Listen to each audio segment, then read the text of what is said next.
Labdien, man sauc Pāvils, un šajā īsajā būtu ieskatā parādīsim, kādi jaunumi ir nākuši klāt Android 4.3 operētāju sistēmā priekš Nexus 4 vielu tālruņa.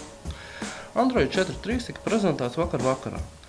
Tas ievieš vairākas pārmaiņas gan telefonu, gan planšetu datoru jomā, tomēr šajā reizē apskatīsim tikai tos jaunumus, kas ir specifiski tieši Nexus 4 ierīcei. Viens no interesantākajiem jaunumiem ir papildus Wi-Fi iestatījums. Tagad, gadījumā, ja navigācijai vai precīzāk GPS ātrākai vietas noteikšanai ir nepieciešams izmantot Wi-Fi, telefons var Wi-Fi ieslēgt pat tad, ja galvenajos iestatījumos Wi-Fi ir izslēgts.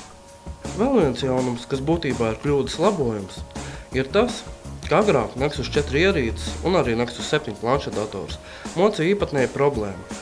Dažu Wi-Fi punktu savienojumā ar dažu Bluetooth ierīču izmantošanu izsauc vienu vai otru radio moduļu uzkāršanos. Tagad, pēc mūsu novērojumiem, problēma ir novērsta.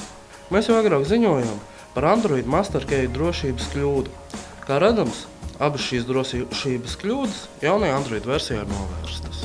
Pārmaiņas ir redzams arī kameras saskarsmē. Aplikācijas vadības forma tiek izveidot pusapli. Starp citu, pēc mūsu novērojumiem, kameras un galerijas aplikācija darbojas ar aizstrēmu. Iespējams, šī problēma pazudīs ar laiku, jo telefons tikko pārdzīvojas jaunājumu uz jaunāko programmatūru.